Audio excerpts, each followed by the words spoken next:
Avec Google Sheets, nous disposons de nombreuses fonctionnalités de collaboration pour travailler efficacement avec nos collègues. Nous pouvons par exemple facilement notifier un collègue sur une cellule avec un commentaire en tapant le symbole arrobase sur notre clavier et en récupérant ensuite son adresse email. Nous pouvons également, comme je l'ai développé dans une précédente vidéo, recevoir un mail d'une modification quotidienne dès qu'une personne en édition sur le fichier réalise une modification. Bien que ces fonctionnalités répondent déjà à de nombreux besoins, il peut être intéressant de pouvoir envoyer un email prédéfini à une adresse directement en cochant une case à cocher. Cela peut notamment être intéressant si nous utilisons Google Sheets où des personnes vont valider des étapes spécifiques, par exemple. Pour cela, je vais vous montrer un petit Google Apps Script qui va vous permettre de répondre à ce type de besoin, avec notamment deux versions.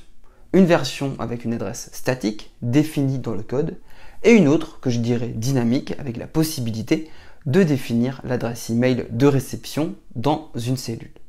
Bref, sans plus tarder, voyons cela en détail dans le fichier Sheets de démonstration.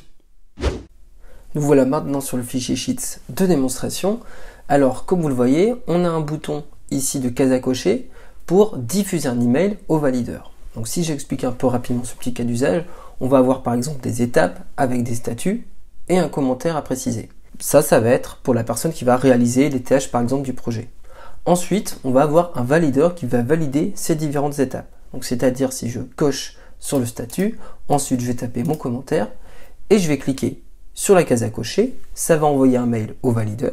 Donc le valideur va alors pouvoir cliquer sur le lien du mail pour arriver directement sur le fichier et cocher s'il valide ou non par exemple les tâches à suivre. Donc pour cela, on a un petit script derrière qui va nous envoyer le mail automatiquement lorsqu'on va cocher sur cette case. Donc on va aller voir le script, on va cliquer sur extension pour cela, ensuite on va cliquer sur AppScript. Et c'est à cet endroit que vous allez retrouver les scripts en question. Donc là pour ce premier cas d'usage, il va se retrouver ici dans la fonction qui s'appelle Send Email V1. On va avoir premièrement la récupération de l'état de la case à cocher.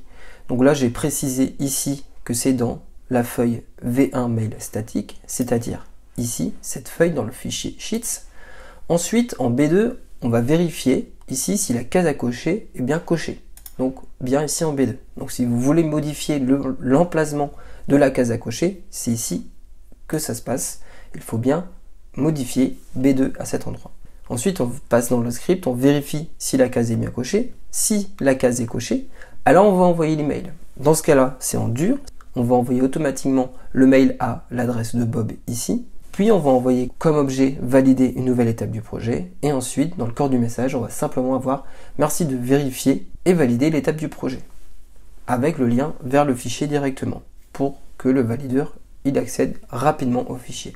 Et une fois que c'est terminé, on va réinitialiser la cellule, c'est-à-dire une les cocher, on va la décocher et on va envoyer un petit message pour préciser aux personnes qui ont cliqué sur la case que le mail est bien parti. Donc là c'est prêt et maintenant pour l'activer on va définir un déclencheur. Pour cela on va cliquer sur déclencheur et on va cliquer sur ajouter un déclencheur. On va bien vérifier qu'on a bien le premier script ici, la première fonction c'est d'email V1 et on va définir comme événement lors d'une modification. C'est-à-dire que la modification ça va être on coche sur la case et là ça va exécuter notre script. Je clique alors sur enregistrer et là maintenant, la première fois, je vais valider le script. Je sélectionne mon compte. Là, après, il faut cliquer sur Advanced. Voilà.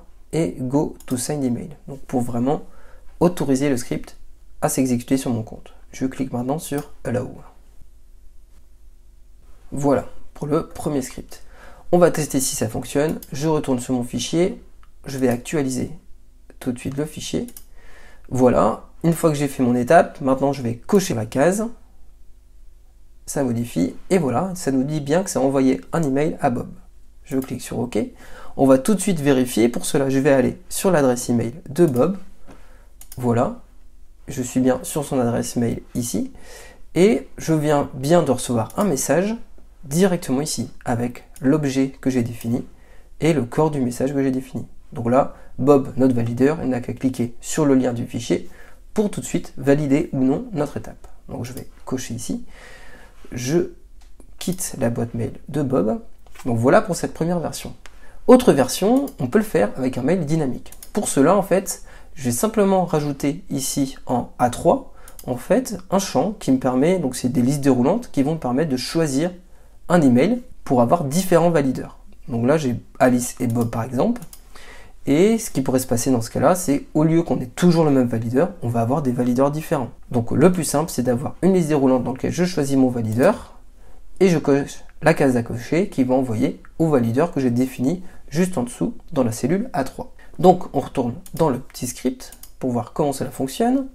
Ici, pour ce script, ça va être le send email v2. Donc là, la différence du premier, c'est que j'ai bien rajouté le code qui me précise l'adresse email à sélectionner, qui est bien défini en A3, on le voit ici dans la cellule A3. Et ensuite, ça va récupérer les informations ici, dans l'email adresse, pour l'envoyer ensuite avec le code à ce niveau-là, ici. Et voilà, rapidement, la petite modification à apporter ici à cette deuxième version du script. À nouveau, pour que ça fonctionne, il faut définir un déclencheur pour cette nouvelle fonction. Donc je retourne dans déclencheur, ajouter un déclencheur.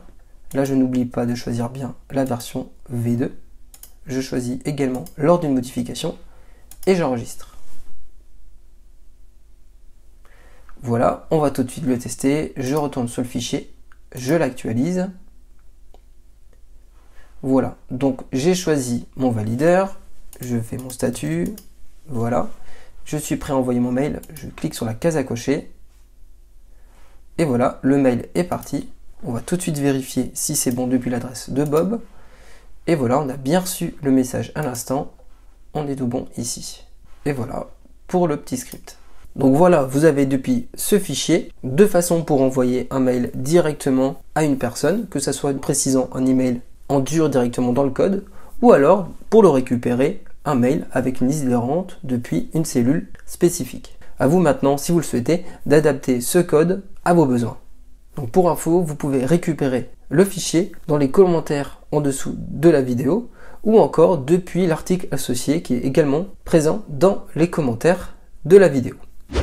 Voilà pour ce tutoriel avec Google Sheets qui permet d'envoyer un email prédéfini simplement en cochant une case à cocher. Nous avons vu un cas d'usage ici spécifique, mais évidemment cette fonctionnalité pourrait être utilisée dans de nombreux autres cas. Enfin, et si ce n'est pas déjà fait, n'hésitez pas à vous abonner à la chaîne pour être informé des prochaines vidéos. Portez-vous bien et à bientôt.